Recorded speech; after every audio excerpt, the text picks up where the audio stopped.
Bismillahirrahmanirrahim. Assalamualaikum warahmatullahi wabarakatuh. Alhamdulillahi rabbil alamin. Wassalatu wassalamu ala nabiyyina Muhammadin wa ala alihi wa sahbihi wa man tabi'ahum bi ihsanin ila yaumiddin. Amma ba'd.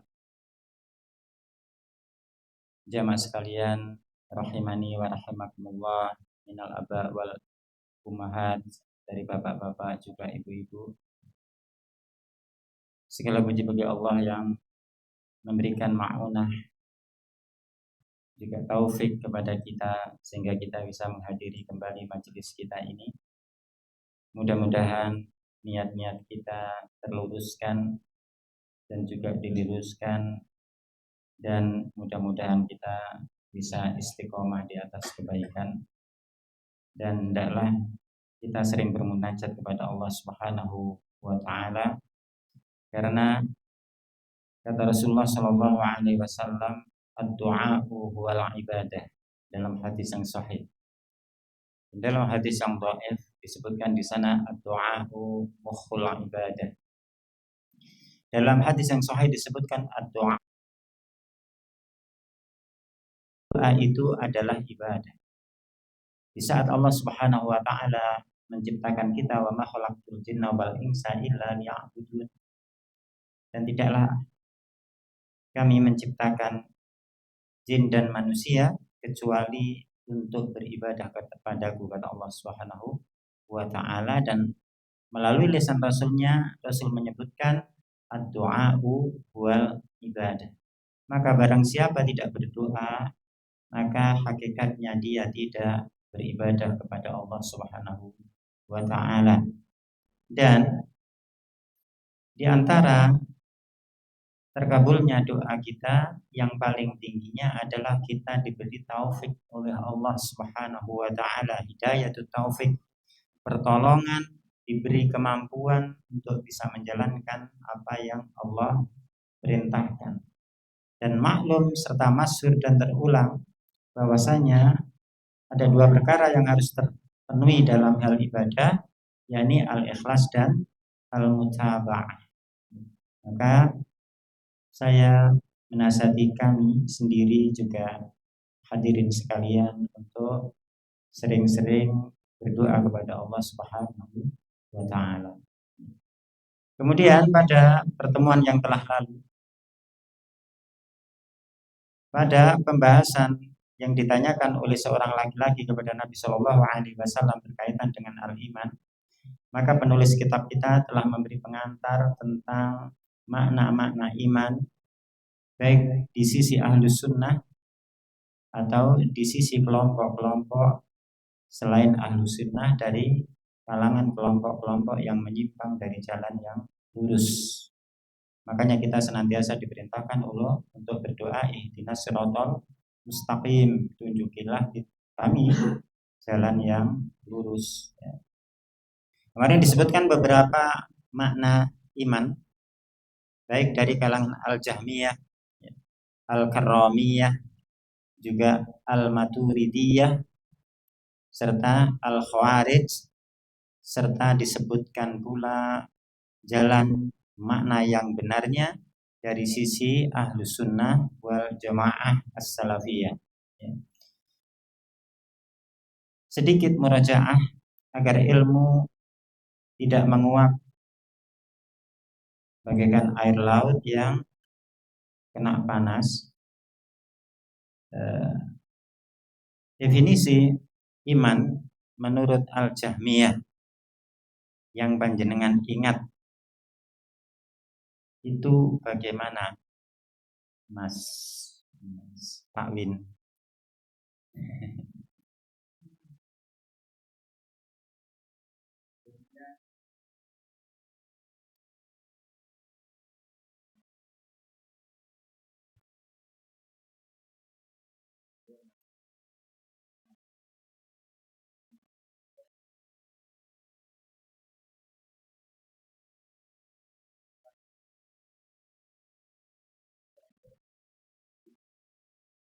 Tayyib ahsanta.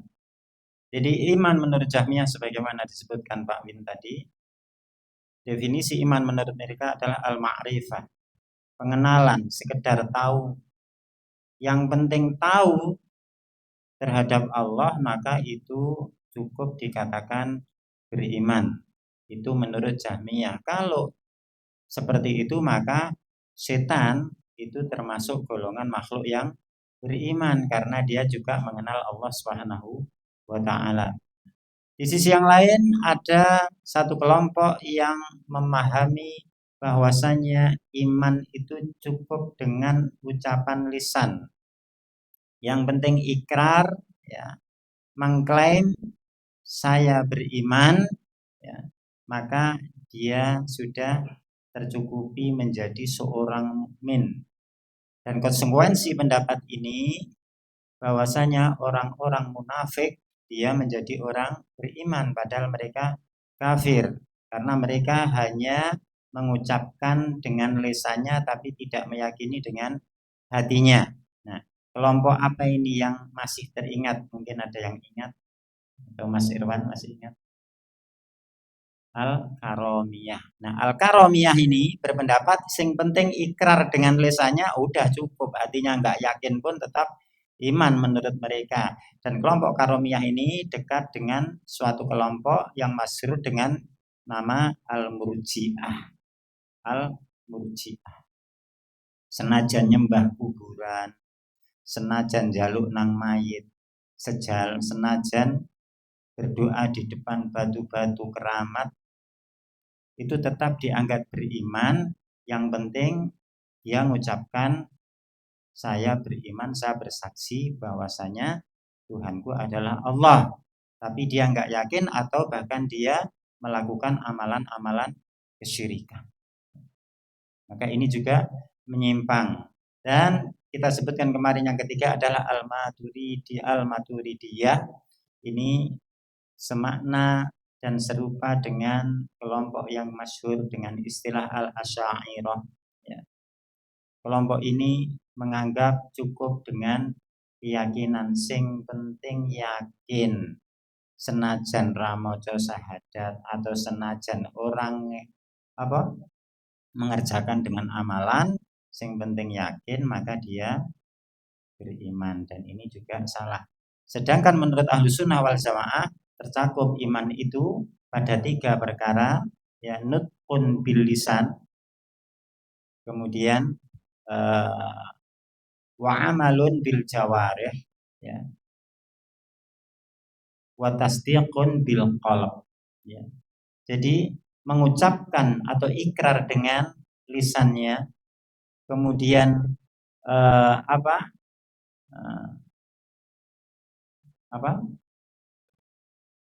meyakini dengan hati, membuktikan dengan anggota perbuatan.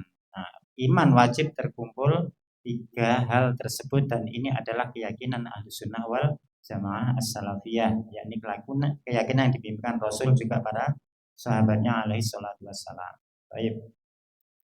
Dan kemarin juga disebutkan sedikit berkaitan dengan keyakinan Khawarij bahwasanya pelaku dosa besar itu dia kekal dalam neraka, kafir. Itu menurut orang Khawarij, padahal menurut Rasul, menurut Allah Subhanahu wa taala tidak demikian.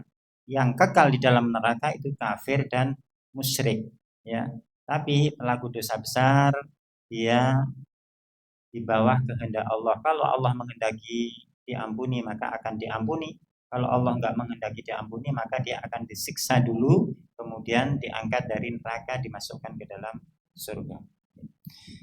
Dan kita tambahkan sedikit sebelum membahas tentang amantu billah wa malaikahil akhir, ya. Di sini penulis mu'alif menyebutkan soal halil a'malu dakhilatun fi musammal iman. Kata beliau, apakah amalan-amalan itu masuk pada penamaan keimanan, penamaan iman? Apakah amaliyah ini masuk juga bisa disebut iman? Padahal kemarin sebelum bahas iman kita telah bahas al-Islam, di antara sholat, puasa, ya, itu masuk tingkatan Islam. Namun apakah amalan ini juga masuk pada penamaan iman? Jawabannya kata beliau, na'am. Iya, amalan itu juga bisa masuk pada penamaan iman. Kata Allah Subhanahu wa taala, "Wa ma kana Allahu liyudhi'a imanakum." Dan Allah tidak akan menyia-nyiakan keimanan kalian. Wal maksudu bihi, kata menulis, wal maksudu bihi sholatukum wa sholatun awas sholatu amalun. Ya. Maksudnya Allah tidak akan menyia-nyiakan keimanan kalian. Al iman di sini maksudnya adalah sholat. Sedangkan sholat itu adalah amal perbuatan, yakni anggota perbuatan. Ya. Tapi di sini disebut dengan nama iman. Ya. Sehingga amalan itu juga masuk padanya penamaan iman, maka ahlu sunnah amalan juga menjadi syarat tercukupinya orang itu dianggap beriman. Ada dalilnya, namanya ahlu sunnah itu dua dalil. Ya. Wa fi sahihain, dan di dalam Sahih Bukhari dan Muslim min hadis Abi Hurairah radhiyallahu anhu, dari hadis Abi Hurairah, anna Nabi sallallahu alaihi wasallam qaal, bahwasanya Nabi sallallahu alaihi wasallam beliau bersabda, al imanu bid'un wa sittuna syu'batan, a'laha qaulu la ilaha illallah wa adnaha imatatul adza 'anit thariq wal haya'u syu'batun minal iman. Kata Nabi sallallahu alaihi wasallam, iman itu terdapat 70-an atau 60-an cabang. Kemudian yang paling tingginya adalah perkataan la ilaha illallah. Ini puncak daripada keimanan.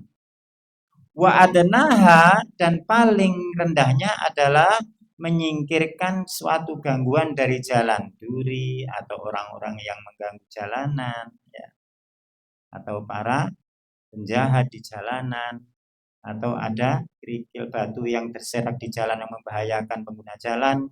Maka ini termasuk salah satu iman yang paling bawahnya. Wal haya'u syu'batun minal iman, dan rasa malu pada tempat yang benar itu termasuk bagian daripada iman. Nah, ini juga dalil bagi kita bahwasanya menghilangkan gangguan dari jalan atau rasa malu, ya, itu juga masuk pada penamaan iman. Padahal menghilangkan gangguan dari jalan ini termasuk amalan anggota badan. Sehingga amal itu juga masuk pada penamaan iman, al-musamma al-iman. Jamaah rahimani wa rahimakumullah.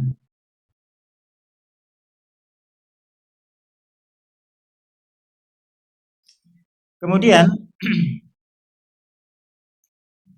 kita akan lanjutkan masuk pada inti dari isi hadis ketika seorang laki-laki bertanya kepada Nabi alaihi salatu wassalam, fa akhbirni anil iman, kabarkanlah kepadaku tentang iman. Maka Rasul menjawab, al imanu anta apa? Gimana Pak Bin? Hadisul iman antu mina billahi wa malaikatihi wa kutubihi wa rusulihi wal yaumil akhir wa tu'mina bil qadari khairihi wa syarri. Ada 6 rukun iman disebutkan oleh Nabi alaihi salatu wasallam. Maka kita sebutkan secara ringkas sedikit berkaitan dengan amantu billah sebagai rukun iman yang pertama, karena di kitab kita ini kan ini kitab disalin dari sebuah ceramah Syekh di majelis atau di ma'had beliau yang waktu itu berkumpul padanya para penuntut ilmu dari beberapa penjuru dunia, dan mereka para penuntut ilmu yang memang sudah punya bekal, sehingga Syekh ketika menjelaskan syarah hadis ini dengan sebagian bahasa-bahasa yang mungkin untuk kita terlalu rumit, atau ya karena itulah ibaratnya nek belajar gawe gedang goreng di sekolah sama gawe gedang goreng di rumah kan beda. Di rumah gedang goreng kayak kilo tepungnya yang diaduk karo gula, campuri banyu sithik ya nek pengen rada enek kres-kres sithik ya diwehi beras sithik terus udeken cemplungno gedange gorengan. Tapi lek cah sekolah kan biasanya cara bikin pisang goreng, komposisinya pisang sekian on, tepung sekian on. Kalau pengen enak kadar tepungnya yang merek ini ya. Segitiga merah putih biru dan sebagainya. Kan beda, intinya podo tapi ribetnya beda. Nah, cuma untuk mengikat ilmu memang butuh anak-anak atau generasi yang biasa menerima yang ruwet-ruwet. Nah, kita kan wis kadung sumpah kan ruwet kecili sekarang yang mudah-mudah. Jadi di sini saya kadang terlompati dari beberapa perkara yang sederhana ya. Maka di sini saya simpulkan beberapa perkara yang mungkin di Pak Win nanti tidak menemukan beberapa bagian ya.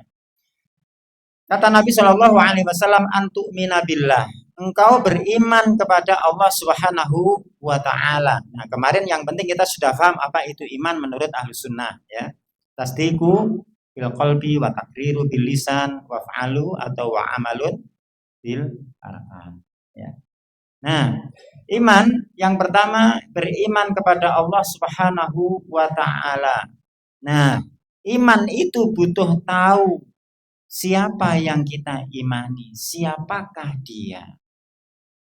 Nek kula jenengan wong-wong wis rada tua-tua atau tua banget, mungkin masih ingat era 80-an. Dulu ada kuis di TVRI ya. Masih eling, Pak. Enten oh nih. Napa, Pak? Iya. Ciiling jenengan wah pada penonton nih. Kita pernah bermaksiat bersama. Ya mudah-mudahan Allah mengampuni kita. Nah, kita juga butuh tahu ketika beriman pada Allah sapa sih Allah. Ya. Sapa sejatining Allah kang kudu diimani dening makhluk iki. Aja sampai kita ngaku beriman ternyata tidak mengetahui Allah Subhanahu wa taala. Sehingga banyak orang keliru sampai dia menyangka dirinya pun adalah Allah karena salah dalam memahami dalil atau salah dalam berguru ya. Sampai ada orang yang menyangka saking dekatnya seseorang pada Allah atau dekatnya Allah pada seseorang hamba sehingga dia menyangka ya hamba itu adalah Tuhan dengan istilah Jawanya napa Pak? Manunggaling kawula Gusti ya. Keyakinan yang menyimpang ya. Maka kita harus mengenal Allah bene gak kleru. Allah itu secara lughatan, secara bahasa itu ya. Allah itu adalah al-ma'luh. Nek susunan bahasa Arab nek ditasrif nggih ilmu nahune ngoten nggih. Niku alaha ya'lahu ilahatan.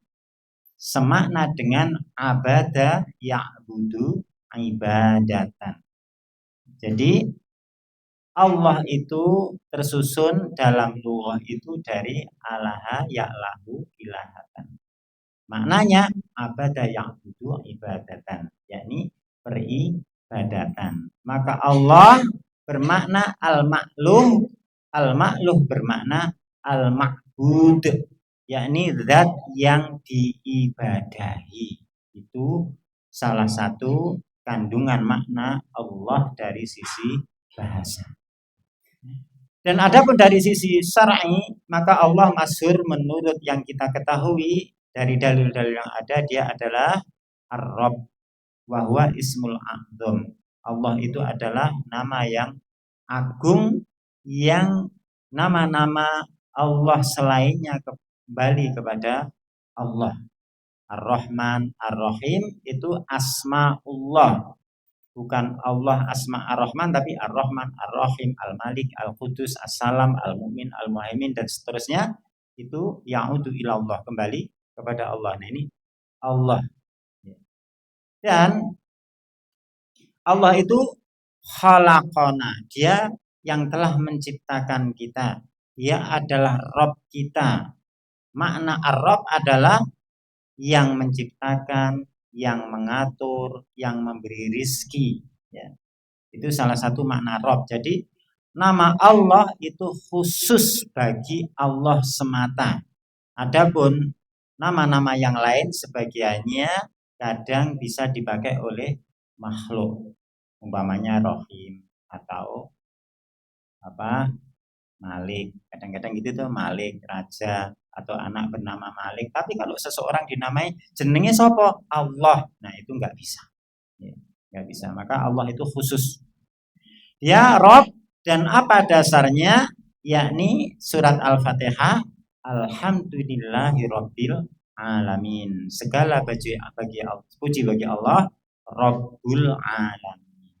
Nah, nek kula jenengan maca Al-Qur'an, sithik-sithik diangen-angen maknane. Jereke tangga ati iku 5 sakwernane.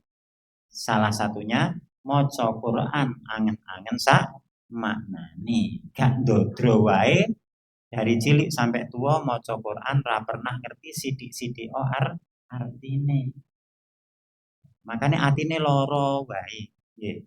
Terus di angen-angen, oh alhamdulillahirabbil alamin tibake itu hujah, itu dalil yang menunjukkan bahwasanya Allah itu Rabb.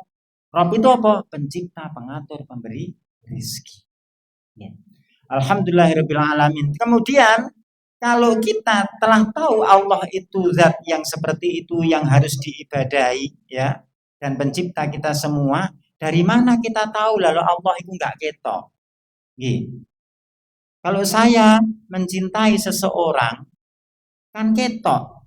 Bahkan ado. Alhamdulillah kula nembe angsal khobar seneng. Ponakan kula teng Sulawesi ditonton nek wong Jawa niku. Didelok cah lanang kancane mantu kula sing mondok teng Lamongan.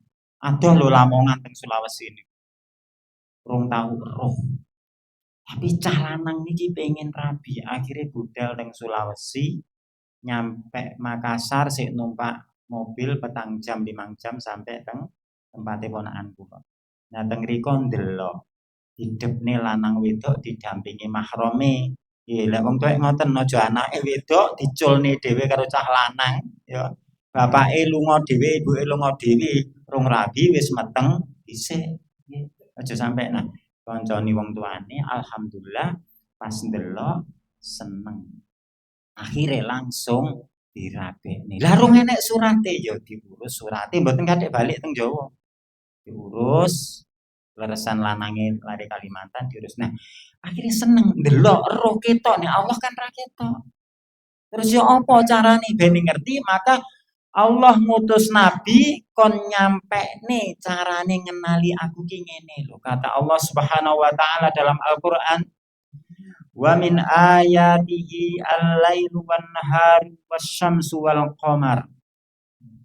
Dan termasuk tanda-tanda ayat-ayat Allah yang itu menunjukkan bahwasanya Allah itu memang ada. Ya. Wujud pasti keberadaannya diantaranya adalah al-lailu wan naharu wasyamsu wal qamar. Adanya malam, adanya siang, adanya matahari, adanya malam. Itu lo wis nunjuk nih bahwasanya memang ada pencipta. Ya. Makanya di sana ketika Imam Abu Hanifah berdebat dengan orang-orang ateis ya, yang mereka anti terhadap Tuhan, yang tidak mengakui alam semesta ini adalah ada penciptanya. Maka ya caranya gampang. Mereka dijak ngobrol, jak mikir. Wong ateis sing jere pinter-pinter itu ternyata goblok. Nah, wong muslim sing jere dianggap goblok, desa, jumut. Orang muslim itu terbelakang, tiba pinter. Wong muslim loh niku. Nah, itu takoki, apakah mungkin dijak mikir ada suatu kapal yang besar, dia memuat makanan yang banyak, bahan-bahan makanan, bahan pakaian, alat-alat, juga kendaraan. Dia berjalan di samudra yang luas, kemudian nyampe pelabuhan, kemudian menurunkan muatan, kemudian mengambil muatan yang lain, begitu berjalan terus seperti itu tanpa adanya yang membuat kapal tersebut, tanpa adanya yang menggerakkan kapal tersebut. Apa mungkin? Gak mungkin. Kapal mlaku dhewe, munggah ngudune barang dhewe tanpa ono sing gawe, tanpa ono sing rumat. Ya. Mobil sekarang yang katanya canggih, drone atau apa, itu ya, itu pun tetap meskipun nggak enak supirnya kan enak remote, enak sing ngontrol dari kantor mereka. Ya. Ada. Lah ini dunia sak isine koyo ngene. Enek bengi, golek bengi tek muncul isu ya, muncul napa niku lek matahari tas muncul cah saiki ngarani Mas sun napa sun sunrise ya seenake ya srengenge muncul kita. Nah, itu indah terus menjadi siang panas sore ya. Terus nek tanggal sakmene bulane metu mboko sesithik dadi gedhi lan cilik. Mosok sih enggak enek sing nyipta.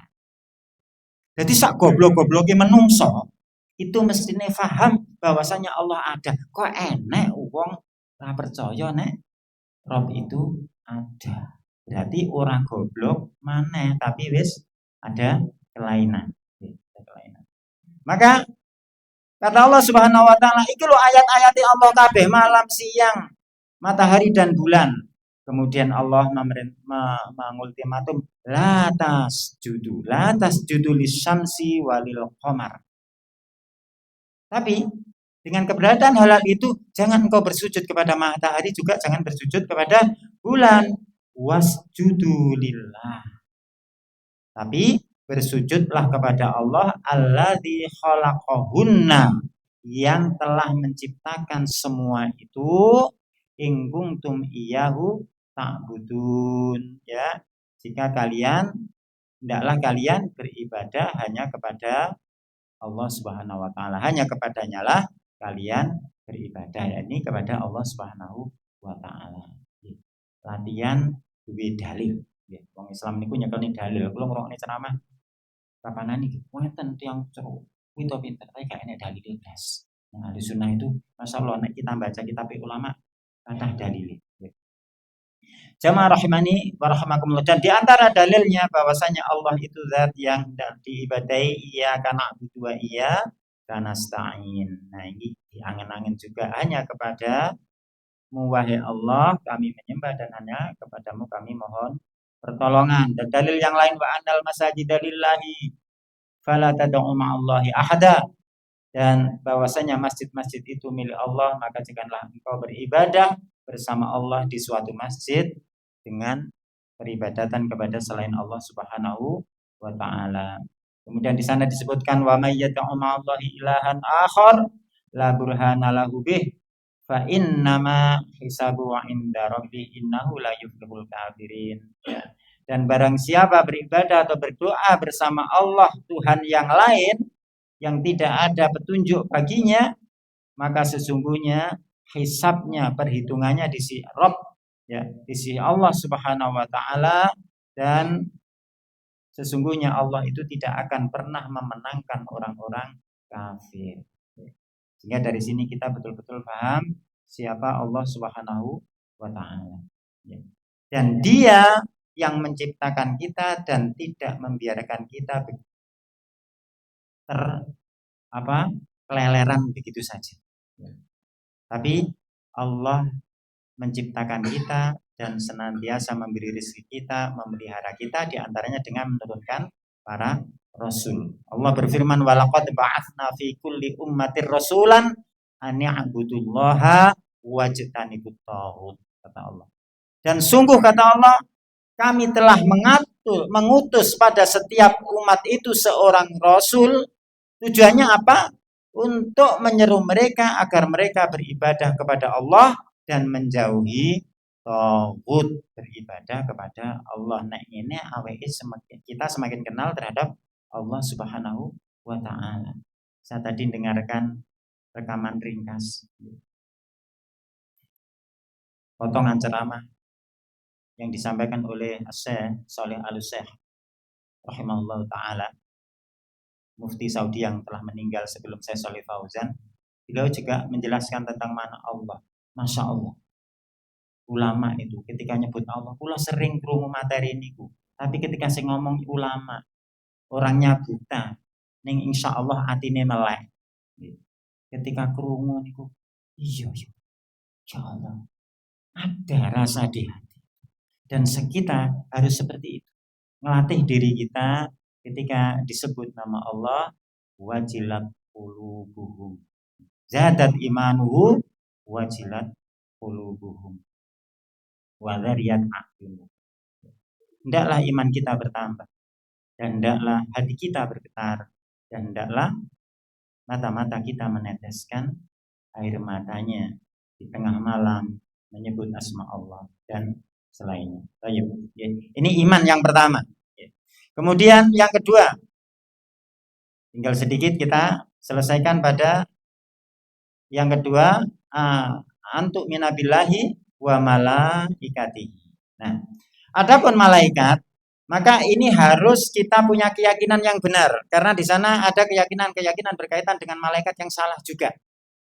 Bahkan di film-film di keyakinan orang kafir yang merasuk pada sebagian orang Islam, peri-peri, ya, atau malaikat itu digambarkan anak kecil, kadang laki, kadang perempuan, ya, yang punya sayap terbang, ya, kadang kurcaci wong kerdil cilik-cilik dalam film itu digambarkan sebagai malaikat, dan hari ini kaum muslimin punya juga keyakinan seperti ini karena seringnya menonton, ya.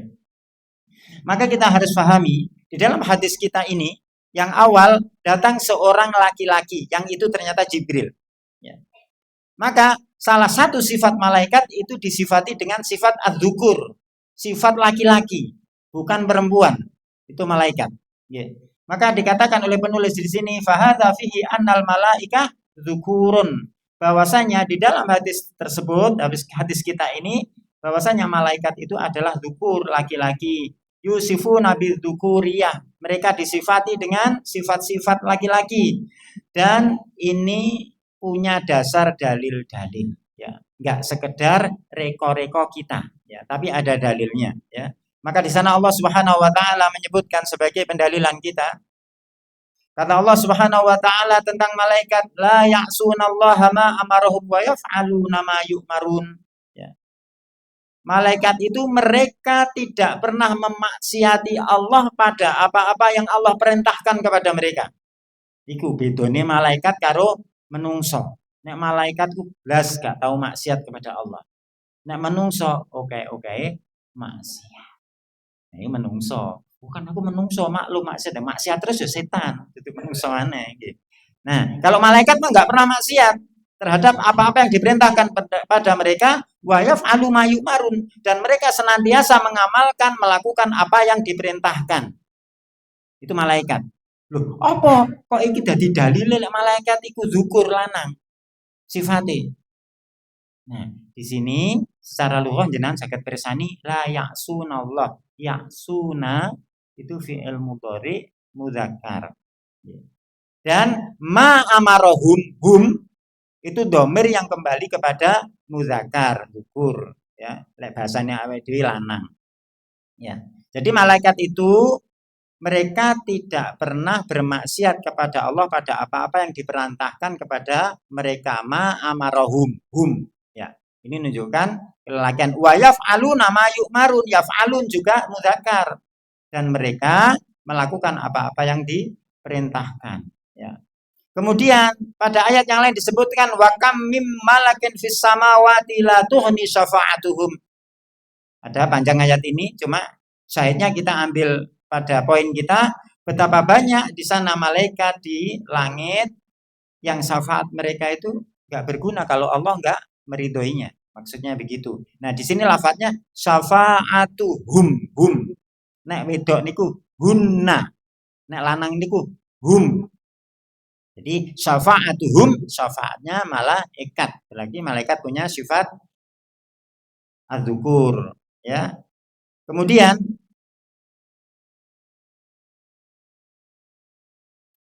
disebutkan oleh penulis di sini, wawasuhum bil unusah kufrun akbar. Maka barang siapa mensifati malaikat itu sebagai jenis wanita, jenis perempuan, maka ini kekufuran yang besar. Gak main-main. Nek duwe keyakinan malaikat itu punya sifat apa? Wedok, utawa dia dari jenis perempuan dari jenis mu'anas, ya. Maka kenapa ini dikatakan kekufuran kalau kita punya keyakinan seperti ini? Allah berfirman, "Am khalaqnal malaikata inatha wa hum syahidun." Ini lek bahasane awake dhewe iku takok untuk mengingkari. Contohnya ngeten. Lah, memang aku iki maling kok. Kan nggak takok. Sebenarnya nggak tanya, apakah saya maling? Yo, nggak gitu kan jawabannya. Tapi memangnya aku iki maling kok. Nah, itu untuk mengingkari tuduhan orang yang ditanya itu. Wah, kamu ini anu. Loh, memangnya aku maling apa? Memangnya saya maling? Nah, itu kan pertanyaan untuk mengingkari toh. Nah, Allah juga begitu. Jadi kata Allah kata Allah, am khalaqnal malaikata inatha wa hum syahidun.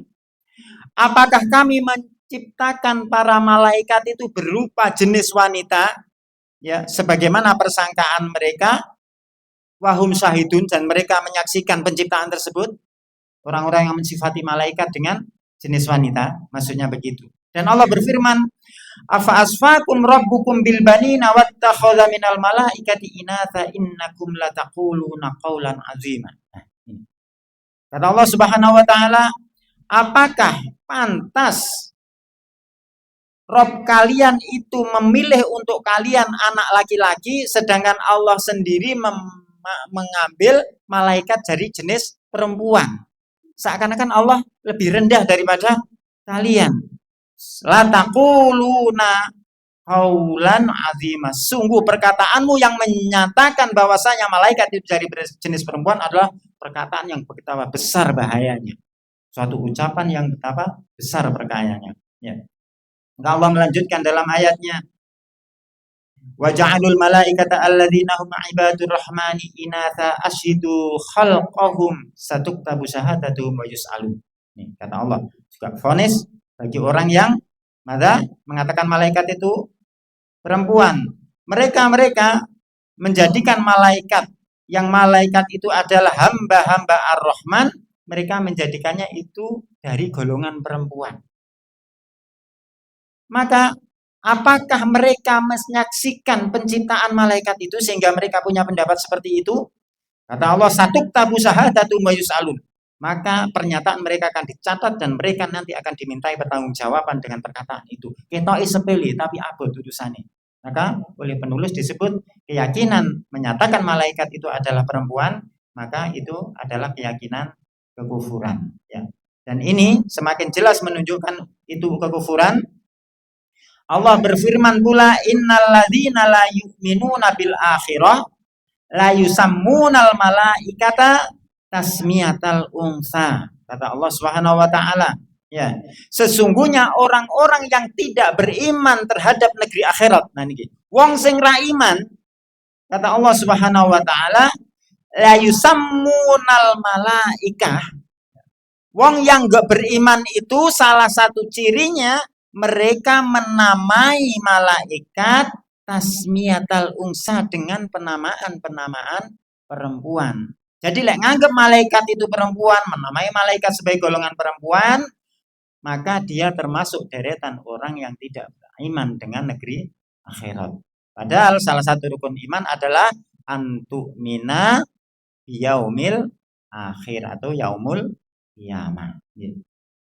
Maka kesimpulan akhir bahwasanya keyakinan kita kalau iman pada malaikat, maka kita harus beriman bahwasanya malaikat itu az-zukur, ya. Az-zukur yakni dari kalangan laki-laki, tapi dia bukan dari golongan manusia. Dan adapun berkaitan dengan kemampuan malaikat iso membo lek wong Jawa. Kan ini Jibril datang dengan wujud bukan aslinya. Dengan wujud seorang laki-laki toh. Nah, dia kan bisa berubah-ubah. Nah, kata penulis,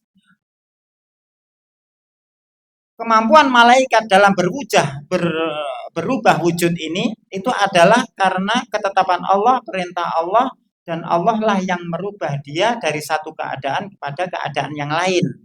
Nah, berdasarkan hadis ini banyak orang-orang yang salah mengambil pendalilan. para bintang film, para pemain drama, ya. Apalagi sekarang lagi tren drama-drama Islami, film kartun Islami, ya. Mereka menyangka ini sebagai dalil bahwasanya orang boleh bermain peran. Wong Jibril aja boleh bermain peran sebagai laki-laki. Beda. Bagaimana mau disamakan? Ya, seseorang sekarang mungkin dia bermain peran sebagai kiai, besok sebagai iblis, besok sebagai pencuri. Pemain peran gitu kan bintang film. Jadi di seri ini lakoni, kadang jadi penjahat, kadang mengucapkan kata-kata kufur. Nah, mereka berdalil dengan ini. Maka betul-betul jauh pendalilan yang seperti ini. Maka pada contoh keburukan, pada kisahnya Abi Hurairah ketika menjaga harta zakat, datang setan sebagai pencuri. Setan itu asli, bukan malaikat sing membo-membo jadi pencuri. Tapi kalau malaikat enggak, ya. Maka hal itu tidak bisa dijadikan hujah bagi orang-orang yang suka bermain peran. Kesimpulannya bahwasanya berkaitan dengan malaikat, dia dari jenis laki-laki. Adapun nanti nek kula jenengan mirsani suatu hadis di dalam Sahih Bukhari, ya, hadis itu menjelaskan bahwasanya malaikat itu laisu dzukuran wala inatsan. Dia bukan dari golongan laki-laki dan bukan dari golongan perempuan. Ini maknanya di bawah bahwasanya malaikat itu bukan dari golongan laki-laki dan bukan dari golongan perempuan dari jenis manusia. Jadi manusia setan itu duduk wong lanang, apa? Kok setan apa malaikat itu bukan orang laki-laki, bukan orang perempuan. Tapi malaikat itu makhluk tersendiri berjenis laki-laki dengan sifat kelelakian. Kalau di sana ada hadis nanti kita akan temukan bukan laki bukan lanang, maksudnya dia bukan jenis orang laki, bukan jenis orang perempuan, tapi dia makhluk lain memang tapi dari jenis laki-laki, bukan jenis orang laki-laki. Di sini harus difahami. Insya Allah kita cukupkan pembahasan kita dengan 2 poin yang harus kita imani ini. Dan hendaklah pengetahuan itu bukan sekedar dingerteni terus wis, ambil 3 syarat keimanan bagi ahli sunnah tadi, diucapne, dingerteni dan diamalne tuntutan apa yang ada padanya. Naktafi bihadza subhanakallahumma wa bihamdik asyhadu an la ilaha illa anta astaghfiruka wa atubu ilaik walhamdulillahi rabbil alamin.